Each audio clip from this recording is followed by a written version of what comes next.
Bom dia a todos. No final de semana, eu tive a oportunidade de passar ali pelo autódromo Eduardo Salim Braide, que é como se pode batizar aquele zigue-zague que foi feito ali na região do retorno do Calhau.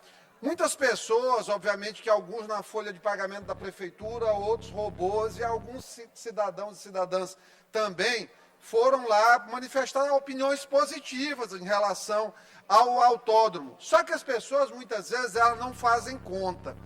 Quando não faz conta, às vezes as pessoas falam que não deve. O que é que acontece? Eu vou pegar o exemplo de um Uber. O Uber que faz aquele trajeto, que faz 3 vezes o antigo retorno que faria para o Renascença, ele gasta 3 quilômetros por retorno, a mais do que ele gastaria antigamente. Ou seja, ele gasta 1 litro de combustível a mais por dia. Se ele fizer isso por 30 dias, ele está gastando R$ 150 a mais por conta de uma intervenção de trânsito. Ou seja, criou-se aí praticamente um aumento de consumo generalizado para quem trabalha com táxi e Uber, que trabalha mais avidamente com o transporte de pessoas e passageiros. O Uber ganha R$ 3.000 líquidos, em média, por mês. Se eu estou gastando R$ 150 a mais, meu custo aumentou 5%.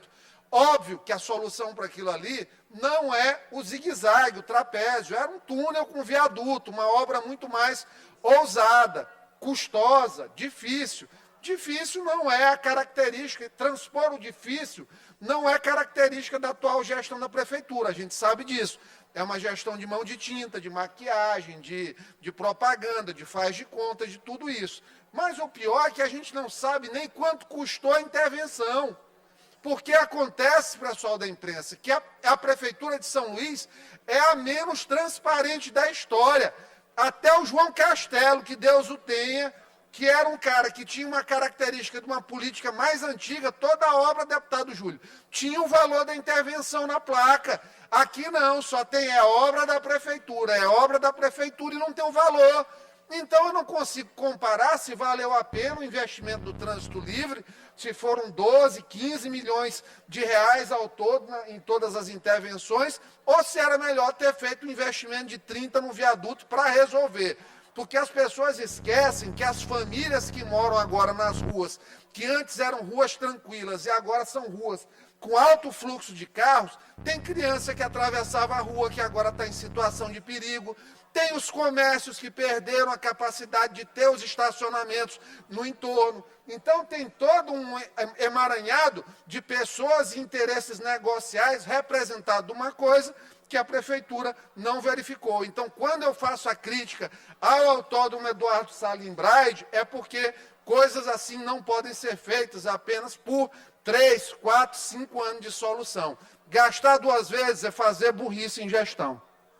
Fica aqui no segundo ponto do meu pronunciamento a necessidade urgente do governo do Estado dar mais atenção à segurança pública. Olha, ontem morreu um motorista de aplicativo num assalto dentro do carro. Isso aí está ficando cada vez mais frequente. Eu fui fazer o meu plantão no Anjo da Guarda, entrei na maternidade, os policiais que me acompanham por conta das ameaças que eu recebo, por conta dessas facções e organizações criminosas da cidade, eles presenciaram um assalto e impediram, heroicamente, um assalto com arma, inclusive uma arma de brinquedo, um simulacro.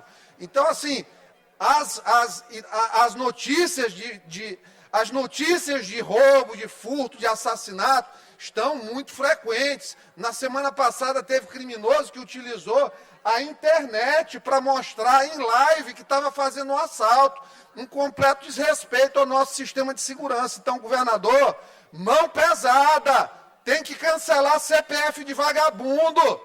Vamos parar de tratar vagabundo com carinho aqui nessa cidade, porque desse jeito eles vão crescer para cima da polícia. Leva para a delegacia, solta. E o que é que adianta? Não adianta nada. Não poderia deixar de falar também aqui em relação aos efeitos nocivos dos jogos eletrônicos. Está cada vez mais preocupante a situação. Empregadores já estão dizendo que tem funcionário pedindo adiantamento de férias e 13º para quitar a dívida de jogo. Isso é um verdadeiro absurdo. A Organização Nacional de Supermercadistas A Organização Nacional de Supermercadistas, ano passado, ela disse o quê? Que 5% das famílias, do recurso das famílias de baixa renda, foi para jogo, está faltando comida em casa e joguinho do tigre está em abundância. Influenciador vagabundo está viajando para Dubai e vocês estão feitos bestos, pessoal, jogando. Parem de ser tolos. Vocês não vão conseguir o que essas pessoas conseguem, só estão viciando vocês. E para finalizar rapidamente aqui, queria fazer aqui um repúdio contra a decisão do ministro Alexandre de Moraes, que permitiu a utilização da cistolia induzida em mulheres gestantes com mais de 22 semanas.